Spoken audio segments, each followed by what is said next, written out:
Here's the deal. If you have your infrastructure around you, Yeah. that's great. I did not. It is a growing awareness for me.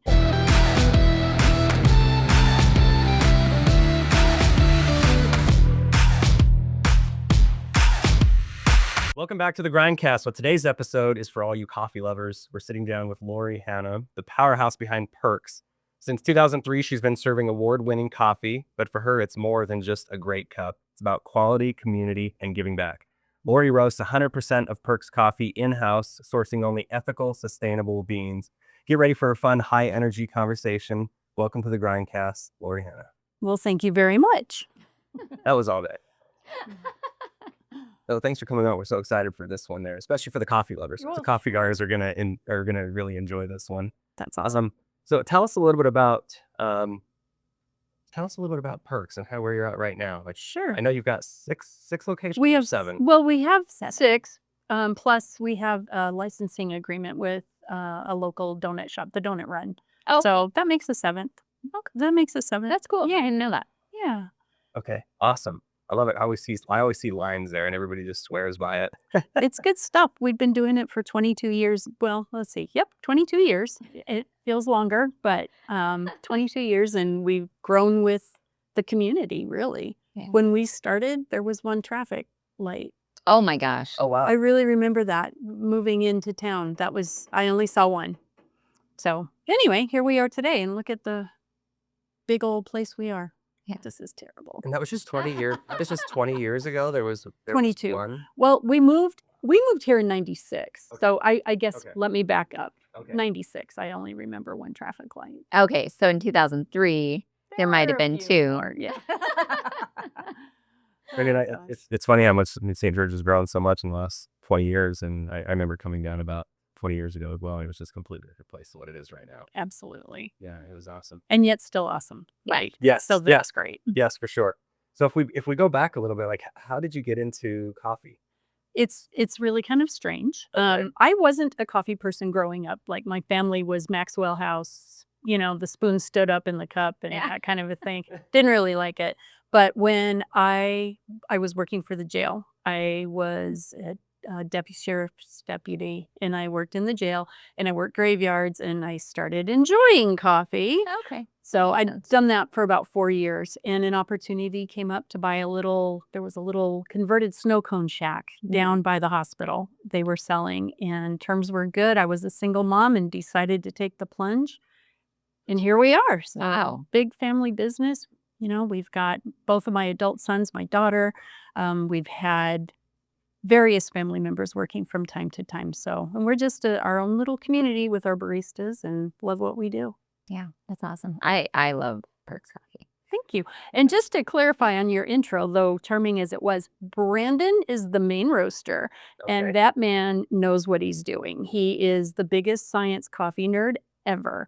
So he makes sure that we're getting all the best beans. He's playing with the roastery and trying different outcomes with the same bean, getting completely different flavor notes. It is fascinating how much science goes into roasting a good cup of coffee. Yeah, it's funny because I didn't start drinking coffee until pretty recently.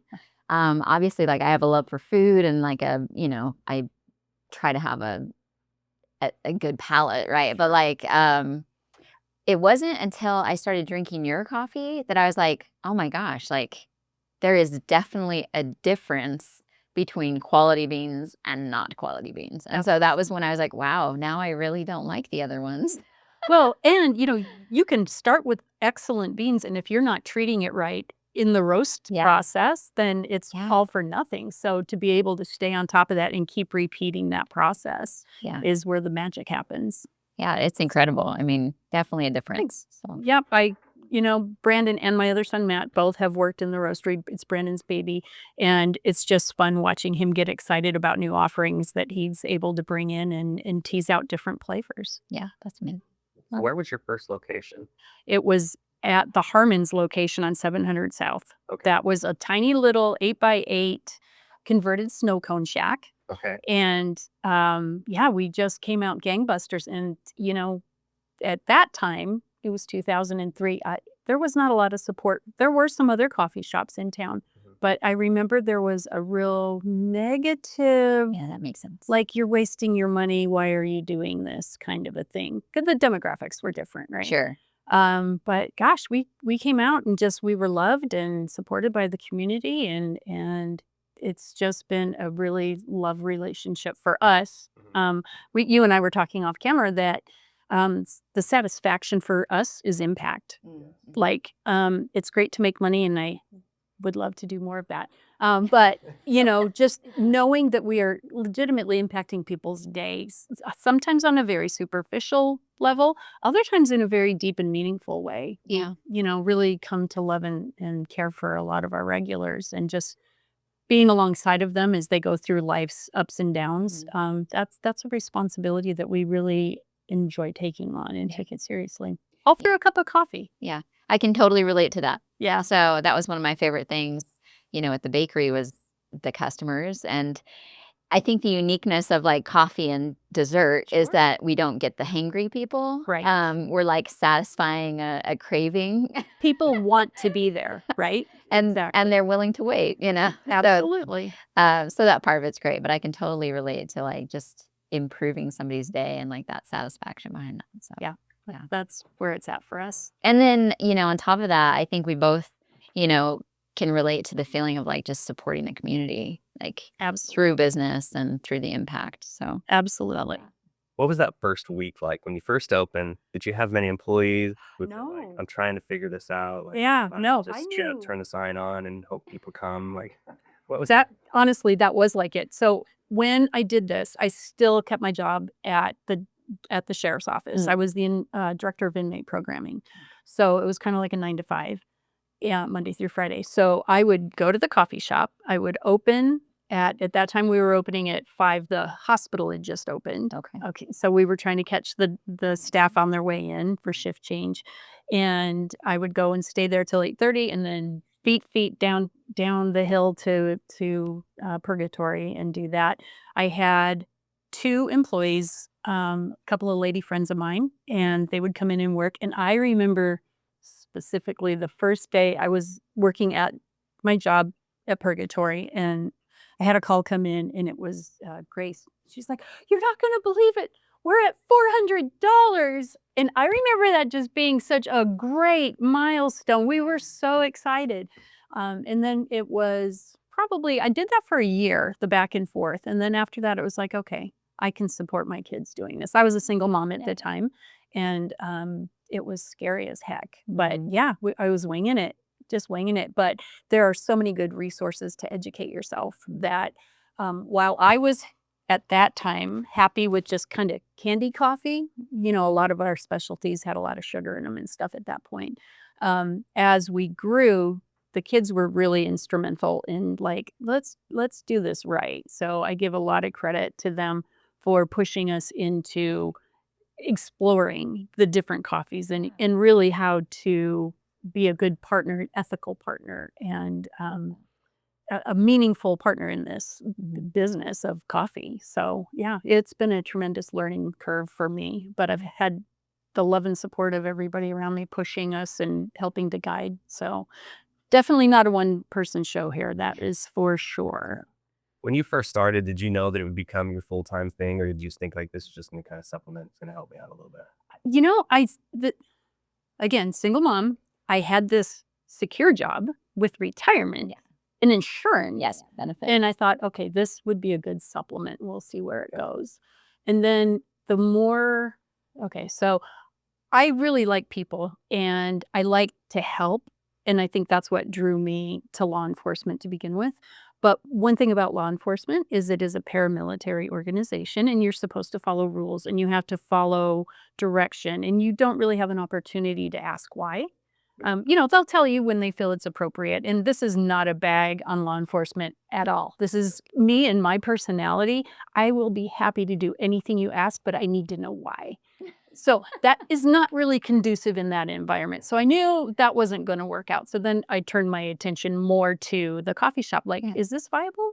Yeah. Does this support 2 kids and my need for Oreos all the time? Like, can it support all these things? And, it's been rough, but it's the one thing I will say It has given me a life where my my parents live out of state. If something comes up, I can go. It has given me the flexibility. My grandmother lived in Michigan and she declined, and I flew back and forth 7 different times in that last year of her life, which was a gift for both of us to have that flexibility. Had I stayed in a regular 9 to 5, there's no way that would have happened. Yeah. Now, what was like the turning point when you were just like, I'm going to take this from a small little shack and expand? Like, what did that look like? So shortly, 6 months into this little journey, there was that little shack up on St. George Boulevard, and at the time it was called Smooth Moves.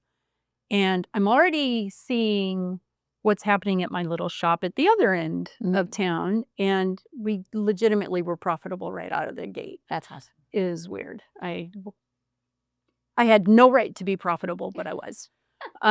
So this opportunity came up, and it was like, well, okay, 1 is good, 2 is better.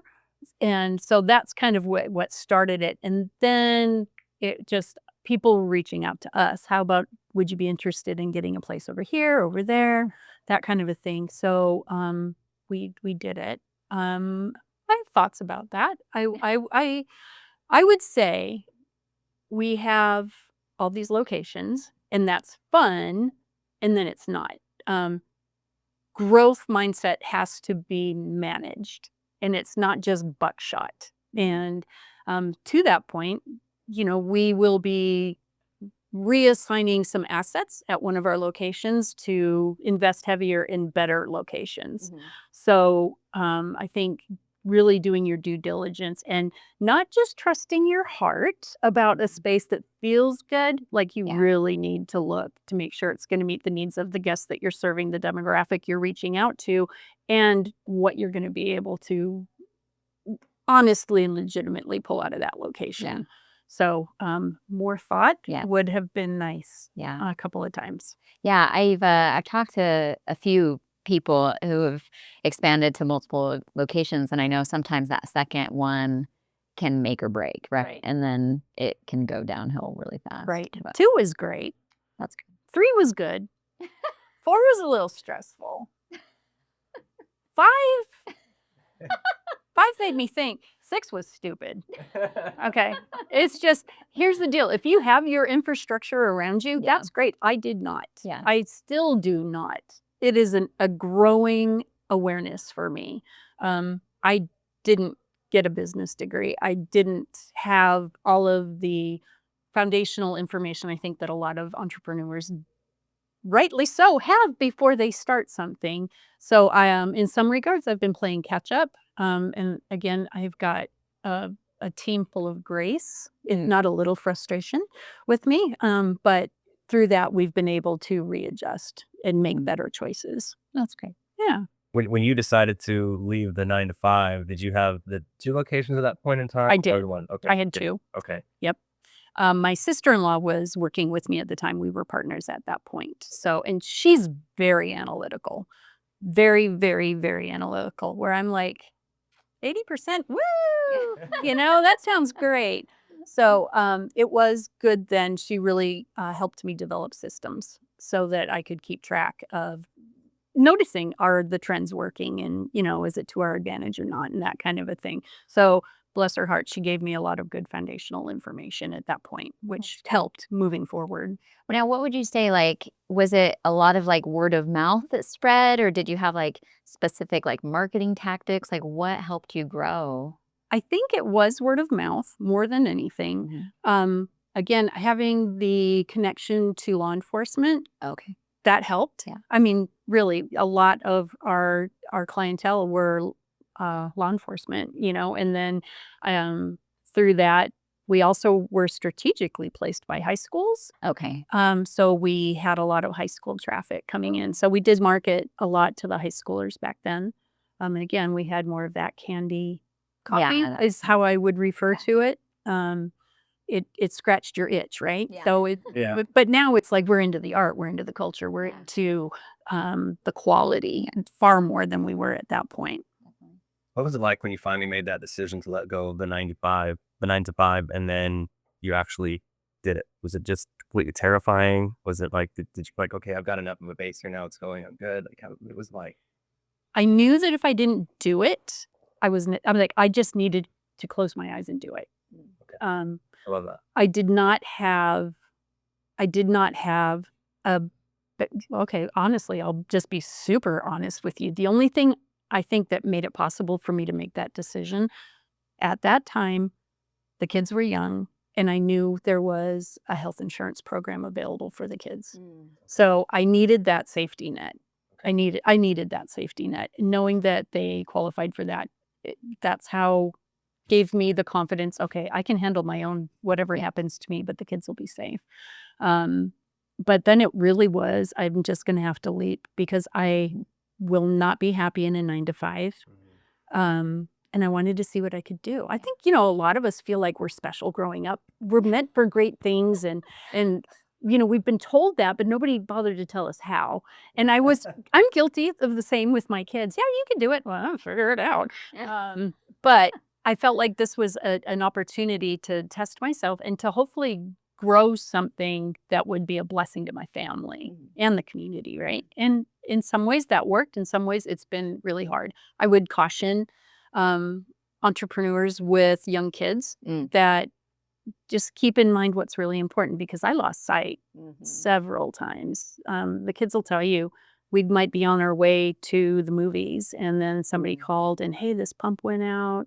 We're not able to, it's like, okay, we got to stop what we're doing. Sorry, guys. And you try to make it up to them. And I regret that. I really wish I would have just said, hey, we'll deal with that in a couple hours. Yeah.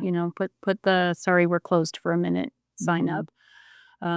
So that would be one of the biggest regrets I have. If I could redo my approach to this process, was I did not prioritize the kids the way I should have. Yeah. I think a lot of us have that challenge. It's tough. It is tough. And, I think as moms, like we just, have that guilt of like, one's always got to suffer, right? If you're like doing all the kids, the business suffers, you do the business, the kids suffer. Right. It's like, where's the balance? Right. And Be $1 million strategic. question, Yeah. literally. Yeah. Literally. And I think part of you thinks like you have to make sure the business works because that's the survival depends on it. Right. And so that tends to take priority. Yeah. It's not realizing, wait a minute, there might be some either damage being done here, or some other issues coming up. Absolutely. And you just hope they forgive you.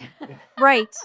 Right. I mean, and it's tough. I mean, I remember growing up, my parents, my dad was an entrepreneur, and that was always like this, feast or famine, right? And my mom had a regular job. I was a single parent, and we've got this again, so it was, I don't know, there's definitely, you got to think long and hard before you take that leap. But when you do, you just first thing, go for it, but also figure out how your priorities are going to Right. Yeah, definitely. We were in Vegas a couple of weeks ago, and there was one of the speakers that said this line, which has just really impacted me, and you just kind of reinforced it. He said, sometimes you have to jump off the cliff and grow wings on the way down. Oh my gosh. Oh my gosh. I love that. I thought it was amazing because it's like everybody's trying to, before they jump, everybody's trying to make sure everything is perfect. Yeah. And you miss out on everything. And sometimes like just what you did, we're like, I've got to take the leap. I'll never know. Exactly. If I take the leap. Well, and the reality is, at that point, I was employable regardless, right? So if this failed, it's not like there's no recovery. Right. But I had very few resources at the time, so it was a big investment, But I was blessed many times. Like, I had family that helped. I had resources from family too, not just the emotional support, but some financial support too. So it made that transition. I was lucky. That's how I know I've got it better than others have had. Well, and I think, when you take that leap of faith and you just do it, I think the universe just has your back. If you're going in a positive direction, and especially if you have, good heart and good intentions, like, Right. I truly believe, like, there have been so many times where I was just like hanging off a cliff by my pinky finger. Sure. And I'm like, I have no idea how I'm going to pay anything, anybody's wage, anybody, rent. And somehow it always worked out. And, it's almost magical in a lot of ways, because you're just like, I have no idea what just happened, and I feel like all of us kind of go through that scenario where like some greater power just has your back, when you're doing what you're passionate about. It's amazing. I will say, that was a very powerful sentence that you shared. I was reminded of something. Somebody posted something on social media and it said, you're only asked to bring the 5 fish and 2 loaves, or the other way around. Was it 5 loaves and 2 fish? I don't know. It's a biblical reference, but the point was, you're not asked to feed the 5,000. Right. Like, bring what you can, Right. and let's make it work. And that actually took a lot of, give me a little breath. Give me a little breath. I love it. So when you went from 1 location to 2, was it more challenging than what you expected to have 2 different ones, or did you have some things in place and you thought, okay, it wasn't too bad? 2 was really okay. Okay. Especially because I had my sister-in-law, right? Okay. And the business that we bought, the second location, we got all of their staff. They stayed. So that's a plus. That's helpful. It's a plus and it's a minus. It, had a reputation at the time of really attractive, vibrant gals being baristas. But we definitely needed to change the narrative that we sell excellent coffee. That's why you're coming. Kind of a thing, But they were very, very good at what they did. And so it all worked out. So they were able to, they had ownership too. You know what I mean? Like they really felt invested in putting out a good cup because we came in and started giving them more information about coffee and, changing that from the candy coffee to like, let's develop this into a real coffee kind of thing. That's great. So yeah, 2 was good. 3, it was like, what the heck are we doing? And then honestly, when it hit 4, I started listening more to other people. And that for me was tough. When you're a survivor, because that's how you feel, right? As a single parent, I think with kids, you're like, okay, I just got to do everything. I've just got to do everything. I was a classic control freak. And so you can tell me your great idea, but no. You know what I mean? If you haven't made this incredibly compelling case, things are moving, things are okay. I'm still swimming, I'm still paddling. And then, might change it. Yeah, might change it, exactly. But then when I'm speaking about my kids specifically, like, no, you're being short-sighted. And I don't know what flipped with me, but I was finally able to say, you know what, you're right. You have a lot to bring to the table, and I don't know everything. And that's when I think things started moving better. So then you got a cup of humble. Oh my coffee. gosh. I get one every week at least, if not every day. Right. But now the difference is, honestly, I appreciate it. Yeah. I appreciate it. That's good. So what was so different from 2 to 3? Because 2 wasn't too bad, but 3. How many kids do you have? I have 2. Yeah. Okay. You only have one. If you have 3. Okay. And I only had This is great. I only had 2, but I had friends with 3, right? And I saw the difference. Like, you do literally have 2 arms. So you've got this going. And then when the third, you might as well have 10. Yeah. Because That's what my mom always said. Yeah. And I think there's a lot of truth to that. There's just the level of chaos increases. Oh. The potential of things that you've only got 2 eyes, you've only got 2 ears. When you are distracted with things, good or bad, with 3, it's hard to keep your finger on everything. Got it. So how long did you have the 2 locations before you opened the third? We had 2 locations for 2 years, and then we got a 3rd location on the 3rd year. And then we got the 4th location on that year as well. Okay. That was above my pay grade. So you wanted to go to 2 to 4, right? And it was just like, honestly, we were making so much money. It was ridiculous. Again, there was a pretty close community, right? I mean, there was Jazzy Javas in the mall. There was the bean scene on the boulevard, and that kind of was it in us. That was before Starbucks ever came to town. Oh, wow. So we're like, well, it seems the natural thing is you expand. Yeah. So we did. We did. That makes sense. I love that analogy with the 3 kids. I mean, I haven't experienced that, but I knew a guy that had 8 kids, and he told me because I said, I can't even understand like how difficult that must be. And he goes, it was about the same as having 3. He goes, it's a little more challenging, but actually later on it got easier because then the the younger ones grew up and they could help out. Right. And so I was like, okay, that makes a little more sense. But he said going from 2 to 3 was the most challenging. Yeah. Because there's only 2 of us and we can take care of one apiece. And then there's the other kid that's just figured out. Yeah. And that's the middle child running in without the ring. It's the middle child speaking. Oh, I digress. Sorry. We're not talking about I that. know, now it explains a lot. Yes. Thank you for giving away my secret. Okay. So you went to 4 and it's kind of got a little chaotic for a minute while you're trying to figure out this. We've got these 2 new babies. Yep. Yep. You know, and yeah, at 4, I'm trying to remember how all of that went down. But the key really was great employees. You know, there were a lot of great employees that wanted us to succeed. And, you know, our thing is as we succeed, we want our staff to succeed. So, you know, there's motivation there too. So and we got things going. We developed systems as we went along for ordering and inventory and scheduling, and it just made it simpler. So what was happening at one shop would be happening theoretically at all the others. So it was something we could duplicate. And so that helped. I will say, so then when we went to 5, that was our location out in Springdale, which was almost an hour away. Yeah, that's tricky. That was really challenging. And it got super duper challenging during COVID because like everybody scattered, right?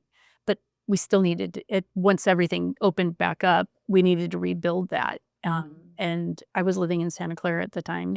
And so I was doing the daily commute, trying to keep things moving up there. That was super hard. But then we made changes as a family, moved closer. So we got that under control. And then we opened Cedar City. And Cedar City, that is far. Cedar City was number 6. Yes. Okay. Yep. So they're up there. And frankly, they get the least attention. You know, so we're working on that now that we were kind of realigning, revisiting everything, right? We've been in business 22 years. We're making some changes about locations. And we're just taking this time to kind of revisit our recipes, revisit our offerings, revisit our branding and our getting back to our core of, hey, we don't want to lose that community, right? And I think that's at risk when you have so many locations. The culture. And the culture is, again, talking about impact, that's what drives us. Right. That's where the satisfaction comes. So we are definitely now in a place where we're going to be refocusing on that. And I think y'all will see some really good things coming from Perks in the coming months. I think we already have. Oh, I appreciate that. I appreciate that. I think it's always good to improve. Yeah. So we are excited about that possibility. That's great. Well, you seem to have a good culture in it. And maybe it's just coffee's fun. I don't know. It should be. It should be. Everybody's asking for coffee. It's all fun. But how do you think you build a great culture in that type of business? Well, ask the staff because they'll tell you if I'm really doing it the way I want to or not. But this is our family core. We want people to be excited to come to work, right? We spend a lot of time there. It needs to be enjoyable. It needs to be satisfying. It gets hectic. It gets stressful. You know, when you guys are in your cars waiting and we know that we've had a problem pulling shots and you've been waiting far too long, that's anxiety because we want to be respectful of your time. So people need to be able to handle that. But outside of that, we also want to make sure you're getting enough of the good stuff to counteract that, right? So we stress to our staff that we respect the work-life balance, whatever that means to them. And as long as we can make it work within our structure of a business, we want them to do what they need to do. I cannot tell you the number of staff we have that will go away for a few months. Hey, I have this really great opportunity to travel. I have a great opportunity for this summer sales kind of a thing. You know, I mean, there's so many things that at their age, I never would have thought to do because it was, no, you get a career, you get a family, you get moving. Oh my gosh, kudos to everybody these days. You know, they're doing what's feeding their souls and we absolutely get behind that. So I think that's a part of it, and then helping them understand what they're contributing to people. Yeah, right? Because it's not like just seeing the bigger vision of what it is, their role in it. Absolutely. I mean, it is incredible to appreciate the influence that they have and to use that, like, use your powers for good. That's kind of what Like we go everybody's for. way better. Yeah. Come in and they're like, And that's one of the slogans we've used. Yeah, that's one of the slogans we've used through the years. I came out of law enforcement and people did not want to be there. Into coffee where Right. people want to be there. And it's like that's awesome. We've got such a great platform to just jump in and make things even better. That's great. Thanks. did you ever think when you were first starting, did you ever think that it would get to where it is? I mean, did you even see that? Was it even on the radar? Nope. I did not go into it thinking, oh yeah, I want to have all these, and then I want to have a roastery. Well, and I didn't. Brandon did, and Matt. They both had at various times mentioned we should be doing our own thing, and it's like sounds like a lot of work. But okay, I see the wisdom in that, and frankly, it saved us. When things hit the skids, being able to be our own entity, relying on our own product, controlling costs, it's made we would have been out of business if we didn't have that roastery a long time ago. Yeah. When did you make that switch to It's roasting? been 6 years. 6. So we did it just before COVID. Okay. Yeah. Wow. So it's kind of a big deal for us, it gives us autonomy to some degree. I mean, obviously we're reliant on our importers for the coffee and, this whole new world of tariffs. I'm not sure what's going to happen. I don't know, but at least we have more control over it than someone relying on a roastery. Yeah, that makes sense. Yeah. So we'll see how it goes. That makes sense. You sent me over a paragraph here that said passion doesn't equal success. Requires surrounding yourself with folks that complement your skills and fill the gaps of your span of knowledge. It took me a hot minute to figure that out. Some may argue a decade. But yeah, and a compliment to that comment is you don't have to know everything, which I did not realize. I thought it was always all on me, and I liked it that way, right? It was my control problem, shall we say. But as people who loved me actively pried my fingers off of parts of the business, it was like, oh my gosh, and I see the benefit. So then that kind of changed my mindset where not only do I allow it, I need to cultivate it. I need to cultivate it. I'm still figuring it out. It's 22 years. We're all working together toward a common goal of being profitable and being relevant and being just a source of awesomeness in our community. And that looks different every day, as to what that really needs, what we need to bring alongside to accomplish those goals. So it's a constant evolution of bringing different people into the process. And sometimes they're here for a short season, sometimes they're here for a longer season, but there's always something to be gained. So that's been revolutionary for me personally and as a business person. Yeah, that's awesome. I love that because I think there's a lot of people will see, when somebody has success and they think it's just a straight line path and they just got it figured out and they know what it is. And really the reality is most that start just have no idea really what they're doing in some areas. Isn't that amazing? You're just kind of figuring it out as you go, right? So each day you're taking a step. Yeah. And sometimes you step backwards. Absolutely. Sometimes you fall forward and it works out, right? Other times you just get knocked to the ground and you got to go find the path again. Absolutely. We've experienced every one of those situations. I mean, things have been dire at times. Things have been plush and magnificent at times, but mostly it's things are okay, and then how can we improve that? So there's highs, there's lows, and you just need to be resilient. And you also need to know what your own tolerance level is. Yeah. I know a lot of my friends have looked and have been walking beside me through this, like, why are you still doing this? Why are you still doing this? It works for me. Yeah. It works for me. And crazy. other people, not so much. Yeah. Well, for sure. Do I dream about being a receipt checker at Costco? You better believe it. I just want to check in and take that receipt and yep, it looks like you got everything. I'll have a great day. There is a little fantasy in there, but the reality is I like my life. Yeah. You know? I think there's those days where just everything's crashing down, right? And you have them, they have them pretty frequently if you're an entrepreneur. Yeah. And then where you look at that and you're like, oh, I just want to do that. And then if you did it for fun, Oh my gosh, I would die. Yeah, it would not work. It would not work. it seems nice for a moment. Yes. Anyways, at least. Yeah, for sure. So what would you say is like the biggest challenge you faced along the way? How many challenges Well, we know that's there. are? I would say you need to find a great bookkeeper. Mm. Okay, I'm sorry. Some very, very foundational things. Yeah. Like, again, putting those people around you that are going to help you understand what your passion is, like, and what the nuts and bolts of it are to make it a reality. Yeah. So I think I personally have put too much trust into some people. I have not put enough trust into myself.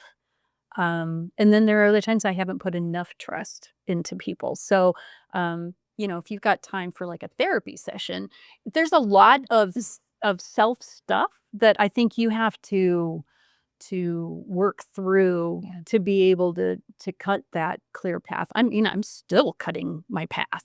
Absolutely, because of all the changes that are always happening, economically, socially, there's just always something that you need to adjust to keep up with what's happening. And so being aware, being hyper vigilant about what's happening in your business, that's hard for me because I am one of those set it and forget it kind of a mindset sometimes. And then, things can slip really quickly when you're not doing that. So I think staying hands-on as many locations as we have is definitely a challenge. Something I'm going to be working really hard on in the coming very short near future. I'll be more present in all the locations. And it's fun too, Yeah. right? Oh yeah. Just as we've opened our new St. George Boulevard location, Mhm. I've been there almost every day since the 14th. And it's like, oh, I forgot. This is fun. I love making coffee. I do. I Yeah. love making coffee. I may not be the best at it, but I love it. And just spending time with the staff and stuff and seeing what they're all about and how cool they are. And it's like, I'm so glad you're representing our brand. That's really cool. I don't know if I answered your question, but sorry. You did. Started. It was managing the multiple locations. Yeah, that's so hard. A friend of mine, he said something the other day was really, really good and kind of along the lines of that the entrepreneurship is the best form of self-development because you have to learn. You learn so much about yourself in order to make the company grow, and you figure out where you're limiting it. And you don't realize that. Yep. And sometimes it takes either somebody else recognizing it or something happening where you're going back and saying, oh, wait a minute, what did I do wrong? What's my limit? Right. We had Jace on here, Jace Byrne, a couple weeks ago. He mentioned that thing when he went through a big loss in 2008. And then that next year, he read 150 business books and said, what did I miss? I missed something here. Yeah. And just realizing that, okay, I need to grow. And I think a lot of it's what Justin had said. It's totally true. It's the best form of self-development. Oh yeah. It sounds like you guys have the best friends. I mean, you've got such a wealth of contacts with, just We have in this short yeah. time, Yeah. the nuggets you have shared are powerful. Yeah. And it's interesting. So I was actually just going to mention like mindset. And I know we've talked about that previously, like how important it is to like just feed your mindset Yeah. and just develop those strengths because you just fall into a pit and you've got to have the resources and the skills to get out. Yeah. Absolutely. So Bed rot is real. Bed rot is real. now what is that? Where you just can't do anything. So you just stay in the bed and think, it'll just go away if I stay here. And That's like a fantasy of mine. yeah. Well, yes, exactly. So at some point you realize, wait, I am sabotaging myself. Like, let me get back in the game, right? But I think most entrepreneurs there are times when it's like, nope, this is too much. I'm just going to sit here and feel sorry for myself. Yeah. And then, take a minute. And then it's like, okay, wait, all right, back in the game. Yeah, I got way too Back much to stuff the to do for this. Yeah. That's why we have a lot of friends that are entrepreneurs, and I love it, because they can relate. 'Cause it's like no matter how successful they get, they still have those same days. It doesn't matter. Right. It's like you still have this. Why am I doing this? It's too hard. Yeah. Does it even make sense? Right, Is it back even to having the Costco. impact that I want? Yeah. Is it, I am not dissing Costco working there. Oh, That's no. a great It's job. It's simple, right? Like as an entrepreneur, like there's nothing simple And about it. the responsibility, Yeah. right? I've got over 60 employees, so I better be doing something to ensure that they have a paycheck. Yeah. Yeah. I mean, whereas if you're working for someone else, that's their problem. Yeah. So For sure. Yeah. It's kind of just made me think it's it's jumping. You're really jumping from problem to problem to problem. Like Yeah. that's all day. Yep. That's what you do. And if you're not making time to also, okay, I'm jumping, but now I need to stop to focus. Mhm. I mean, and that's the trap. Right. That's And the trap. so it's interesting. It was interesting you mentioned that because I was talking, we were out with some friends last night and we were chatting and there was two things. So the first one, when you're a visionary, one of the most important things, and he mentioned this, he was like, you need an operator. He's like, you're a visionary. You need somebody to execute all those creative ideas. And I was like, oh my gosh, yes. Yes. How can I jump on board with that? And the challenge is finding that person. Right. And then the trust comes in and the fingers off the project. Right. Yes. This is the whole Letting go of that control, Yeah. right. building that trust where you are okay letting go of that control. Absolutely. But yeah, and then That's why, like how Tony Robbins said, when his business mastery, you need the entrepreneur, the artist, and the manager, and you need those three people in the business. And it makes sense because the artist, is the one that's kind of creating it, Right. but they're not the same one that can be the manager Right. and actually make sure it To execute it. happens. Right. Right. Because they'll have an idea and then they'll get started maybe executing the idea and then like, oh, I got another idea though. Right. You can't keep doing all of these. Yes. I'm a big squirrel chaser. yes, I think we all are. But you have to have somebody there that's like, here, I've got this great idea. Okay, you do that. Yeah. I'm going to go on and figure out this other idea now. And Right. Who's got the squirrel leash? Right. I go, it's a tough one for many of us. Oh yeah. So I mean, you'll have so many ideas that just keep going and like you can't keep up, right? Oh, her energy is incredible. Never ends. Incredible.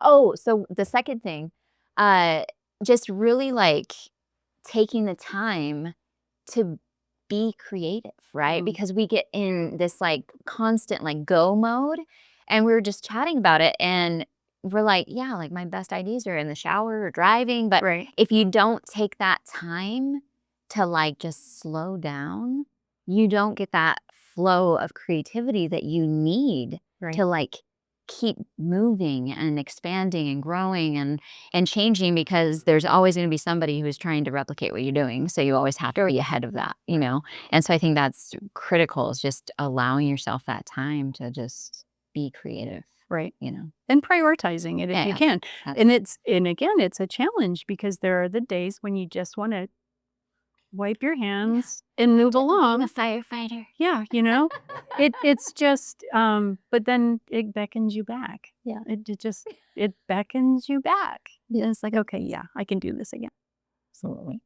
Many times we face times where we're not sure if there's going to be a way to get through it, right? If the business is going to survive. Sure. Absolutely. You've had several of those with the business. Many times. Is there a story that you could share of a moment like that? Gosh, COVID. I think everybody has a COVID story. Yeah. Everybody has a COVID story. It was okay. First of all, everybody's trying to figure out what's happening. And then things like everything closed. And it's like, but I still have bills, but everything's closed and I don't know what to do. And the kids are scared and you're trying. So, with us, we have a younger team, basically. I mean, they're usually high school, college age kids. They certainly have never dealt with anything like this. Well, none of us had, but so trying to manage that, trying to figure out how to do the bills. And is this the end? Like, is this the end? Because but then it was like, okay, everything started opening up. Luckily, we were poised with all of our locations, except one, had drive-throughs. Oh, yes. So that was a big plus. Then we were really, really flush. Like there was that bounce back. And then it's kind of like it all fell again, and it was like, okay, I'm not riding high right now. There were times, I have second mortgaged my house more times than once, trying to do that and keep things going because where other people would say, you just need to walk away. You just, when is enough enough? Which is a very valid question. Sure.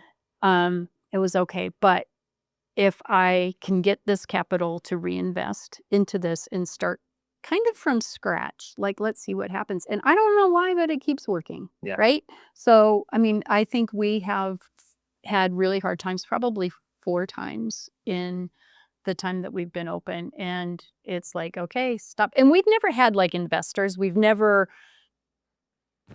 probably on me. I mean, we have been approached so many times, and it was like, no, no. And mostly because I don't know, right? I didn't know what that would involve or what that would look like.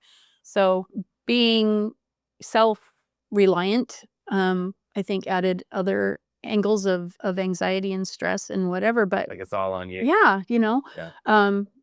I would love an angel investor to come and say, let's really redo all of this and whatever. But that never happened, or I didn't allow it. What's that? I said, we've got a guy. Okay. But it just, you refocus and you're determined. And like you were saying, it's kind of a magic, not without pain, not without ulcers, not without sleepless nights, but And action. there's action. And I don't know, we're still here, man. That's all I can tell you. We're still here and we're loving what we do. And, we've got some wholesale accounts with our coffee, looking to expand that. I mean, so I don't know how many times we've pivoted, like so many times Love that. with so many different things. And just like now we're facing where we're going to realign, close one of our locations, we're reinvesting in our others and seeing what new things we can offer and be relevant and vital to Yeah. people's days. So I'm excited for that process. It's just an ever changing need. Mhm. It changes. Yeah. Even though we're coffee, there are things within that community that changes. And you just buckle up, buttercup, and you keep going. You keep going.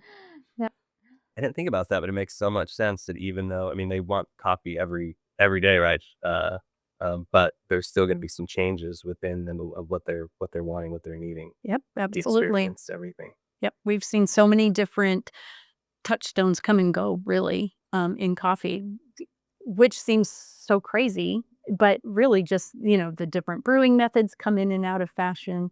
The ads to them are in and out. There's been nitro, the bubbly coffee. There's been the cold brew. There's been the pour overs. I mean, they all kind of have, they're all still in play, but their level of importance and impact in the industry has changed throughout the years.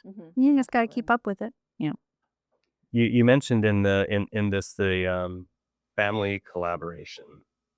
What did you mean by that? Okay. Everybody thinks like, oh, a family business, that's so cool. And it is. It really is. But there's also the Dallas side. I don't know. Do you remember the TV show Dallas? Yes. Okay. So they were a dynasty and there were. Micah probably does not. Okay. Well, I'm showing my. I think they came out. Didn't they come out with a newer one? Like they redid it and came out with one on Netflix for a couple years. I don't know, but yeah, I think they did. Okay. But I think when you are going into business with family, whether it's you're the matriarch, patriarch, and you've got your kids, or, it's your sister-in-law or your brother or your parents or whatever, you need to build very clear expectations. Boundaries. Very clear of what your job entails, what your reach looks like, what the expectations are, and then how things will evolve, benchmarks and whatnot. I think like my sister-in-law and I had some really tough times because, we were friends to begin with, and then we went into business. And again, she's that really analytical person. And I was more like, whee! The squirrel. Yeah, it's The fun. flying squirrel. So, I mean, it was very hard for both of us to adjust to each other's style. So had we taken a moment to just say, okay, really, this is what I'm going to be looking for. This is what I'm bringing to the table. This is what you're bringing to the table. These are our expectations. And as we go with responsibilities, as things change, we need to set a plan to revisit this regularly so that we can adjust. And I think for family harmony, that's one of my biggest regrets, that didn't start that way. I mean, we are still really good friends, but it was hard there for a hot minute, and obviously with the kids, it was really hard for me to relate to them as functioning adults, business partners, opposed to, mommy's special little boys. Yeah. And, but man, they've really shined, showing what they're capable of. That's So, amazing. yeah, When did the it's kids come in? from the beginning. Okay. Really. And it's really funny because they both at various times, I can't wait till I can blow this taco stand and get out of town. Because, they were like 10 and 15, I Okay. think, when I started. Oh, yeah. And so they all worked in the shacks. That's all we had at the time, were little It's a great shack way to grow shops. up, though. Great lessons to learn. I think they would argue that point with you, that maybe not so much, but Maybe later they'll they're 40, 35 and 40 now. Okay. They have incredible work ethics. I mean, they just do. But, they both said, when I'm an adult, and they both left. They did both leave. One went to culinary school in cool. Phoenix, one started a band up in Salt Lake, and they're both back with their families and just doing great things. My daughter, from my husband, she's a stepdaughter, but she's my daughter. Yeah. She has been a manager. She is instrumental in helping me keeping things moving. Wow. It's been fun. It's been really fun. And then there's supportive husband Ron, who, he came in. We got married in 2008, and he helped out a lot. He's kind of semi-retired, doing his thing up in Zion National Park. He's a shuttle bus driver, but he's still helpful. Hey, honey, we're out of eggs. He doesn't blink an eye. He's just really willing.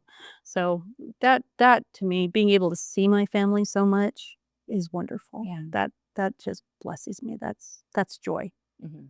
even if they're mad. And still, still good stuff for me. I love when kids see that, because they get to learn that they really have they can choose the direction that their life goes. Yeah. Right. Whereas if they just learn, like, hey, you got to go get a job and that's it. Right. The second they're laid off from that job, they're like, I don't know what to do. Right. But when they learn and they see something like that, they may be like, this is too hard. Why are we doing this? I don't like it. Yeah. But then they learn that, wait, I can make decisions. I can choose where I want to go. Yep. And with both of the boys specifically, because they literally grew up in it, they both have such great artistic thoughts. They're both very independent as far as, like, they've got ideas for their own businesses, and they've done their own little side gigs. You know what I mean? So, like, if I drop dead tomorrow, they're going to be fine. You know what I mean? It's Love just that. there's So important there. Yeah, they've got their own ideals, and they don't want to work for someone. Because they know That would be they've hard. got their own passions, and they've seen you can make it work. We need a lot more of that. I think that's part of the reason why we started this, is just, so that people can go out there and take a risk and start businesses and try something and take control of their life and make an impact on everything else around them. Absolutely. And if they see others and hear the stories of others who have done it, then it'll inspire them to maybe make a change. And hey, maybe if they can do it, I can do it. And I've heard this used in various situations, but it's, if not now, when? Yes. Wait till you're 60. Yes. I mean, and then, or Never just be a live with perfect it. Yeah. Just like having kids. There is not a perfect time. I mean, there may be times better than others, but it's just, you do it. And then let's see what comes of it. And I think, I think the other thing to go with that is, like, why not me? Yes, Right. absolutely. Why can't I do it? I see everybody else doing, following their hearts or whatever. It's such a different mindset these days. Okay, because again, it was trade school, college, you did your thing and you moved on and you stayed with a company for 30 years. That is not the expectation now. So go find your passion and do something that lights a fire for you. And preferably it serves people in main capacities, right? Yeah. So make your impact that way. Yeah. Like, it's good stuff. And I think it's important to know, like, you're never going to feel ready. You're never going to feel like you know what you need to know. You're never going to feel like you have enough money to make it happen. Right. But you just got to go for it and try it. Absolutely. Those wings. Yeah. Jump and grow. I know. I love that. I love that quote that he was saying, that he said. So if somebody's watching this and they're thinking, hey, I want to go out and start something. I want to try something. What advice did you give them? I would advise them to find people that are already in the industry that you're loving or that you're interested in, right? We have mentored several people that wanted to start coffee shops. Love it. Why not, right? The community grows. So, and you'll probably get some no's like, these are my trade secrets or whatever, but keep asking. It starts with relationships, right? So, find somebody that you admire and just talk to them and see if they can kind of help give you, behind the veil of what really the nuts and bolts of the Yes. process of these things are. I think that is a really good place to start to really, it may diffuse the pie in the sky Mm-hmm. image of what you think it's going to be. And that's good. You need that reality and then decide still, okay, is my passion still aligning, even though I know I'm going to be facing these kinds of hurdles? Yeah, that's great. That's great advice, especially if they go and find a mentor, somebody that knows, even if they don't have to be like the expert on it, but at least know something about it, and Yeah. they can teach them. It's funny. A lot of this people that come and ask about a job, when we're interviewing them. Well, why do you want to work here? Oh, I just think working in a coffee shop would be so fun. I mean, I'm tired of the stress of my job and I just want to do something that's kind of laid back. It's not laid back. It's not laid back. I mean, there are definite advantages and perks, so to speak, of doing that. But you need to accept the fact there's going to be stress. There is going to be a hustle. There is going to be pressure, and you just need to go with the flow. Yeah, love that. Yes. What's next for Perks? Oh my gosh. So that is a really good question. We are bringing in some new varietals. So we're looking forward to some really fun new coffee roasts that'll be coming up pretty soon. We're going to finish fleshing out and dolling up our little place now across on the boulevard. Love it. Yeah, I'm really excited about that. And then we will be doing some maintenance kind of things to make the Sunset location a little more palatable and easy to visit with and that kind of a thing. So those are what's on the immediate agenda. Yeah, Those you lit right up when I asked about that. Yeah. See that you're passionate about with the direction where it's going. I am really that's what I excited. love. Yeah, I'm really excited. So we will be closing the Washington location at the end of April. And, we still have all these other great locations to serve. And I am excited about having more energy and more resources to focus on the locations that are strong and that are being used the most with the community. So yeah, I'm excited. Good stuff. Yes, that is awesome. All right. Well, thanks so much for coming on. We Absolutely. appreciate you. Oh gosh, you So, guys are great. yes, Thanks for having me. All right. If you guys like what you saw, be sure to like and subscribe. Follow us. Thanks so much. We appreciate you.